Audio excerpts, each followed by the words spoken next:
Already বৃষ্টি হচ্ছে, বৃষ্টি হয়েছে এক চোখ। তো শীতলতম দিন, তবে কষ্টের একটা দিন। সেটা হচ্ছে যে এর জন্যই যে ক্ষুধা কী জিনিস ওইটা আপনি কিভাবে বুঝবেন বা কিভাবে ফিল করবেন।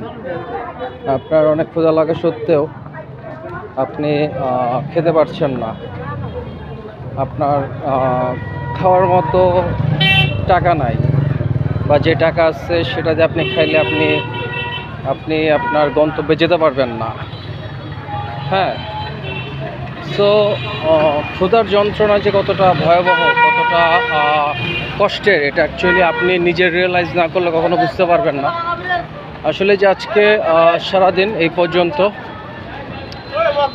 এখন অবধি সম্পূর্ণভাবে না খাওয়া আর কি। না সকালে নাস্তা করছি, না দুপুরে লাঞ্চ করছি, আর এখন অলমোস্ট 7টার প্লাস, 7টার বেশি বাজে আর কি। সো যে ক্ষুধার যে একটা যন্ত্রণা, মধ্যবিত্ত বললে হয়তো অনেক কিছু স্যাক্রিফাইস করতে হয়, অনেক কিছু স্যাক্রিফাইস করে চলতে হয়, যেটা আসলে না করলেই না। আর তার থেকে বড় কথা হচ্ছে যে আপনার বাজেট লিমিটেশন থাকার কারণে হয়তো আপনার অনেক সময় অনেক কিছু অ্যাভয়েড করে চলতে হয়, অনেক সময় অনেক কিছু আপনার ছাড় দিয়ে চলতে হয়, যেটা আসলে অ্যাজ এ মধ্যবিত্ত ছাড়া এটা আসলে কেউ বুঝতে পারবে না, এটা কেউ রিয়েলাইজ করতে পারবে না। অনেক সময় দেখা গেছে যে আমরা অনেক কিছু না চাইতেও করি, অনেক সময় আমরা অনেক কিছু বাধ্য হয়ে করি। হ্যাঁ, সো এমন অনেক কিছুই আছে যেটা আপনি না চাইতেও আপনার করতে হবে, যেটা আপনার মেনে নিতে হবে। হ্যাঁ, সো কখনো খাবার ওয়েস্ট করবেন না, খাবার নষ্ট করবেন না। কারণ ক্ষুধার জ্বালা হচ্ছে তীব্র জ্বালা।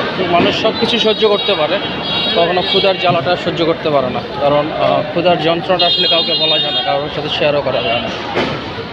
আর খালি পকেটে তো বাস্তবতা খুবই ভয়াবহ। খালি পকেটে একদিন বের হয়ে দেখেন দুনিয়াটা কতটা নিষ্ঠুর। কাউকে কাছে পাবেন না, কাউকে পাশে পাবেন না। কয়বেলা খাইছেন না খাইছেন কেউ ফোনও দিবে না, জিজ্ঞাসাও করবে না। সো আমার মনে হয় যে যত তাড়াতাড়ি আসলে নিজের ভাগ্য পরিবর্তন করা যায় ততই শ্রেয়। আসলে খালি পকেটে শূন্য পকেটে কেউ পাশে থাকে না, কেউ পাশে ছিল না। আর মানুষ শূন্য পকেটে কাউকে কখনো দাম দেয় নাই, দাম দিবেও না। সো আমার মনে হয় যে সবার আগে একজন পুরুষের উচিত যত দ্রুত তার আর্নিং বলেন, সাকসেস বলেন, এছাড়া অর্থশূন্য পুরুষ ভয়ানক খারাপ আর কি। পরিবেশও খারাপ, ভয়ানক রূপেও খারাপ।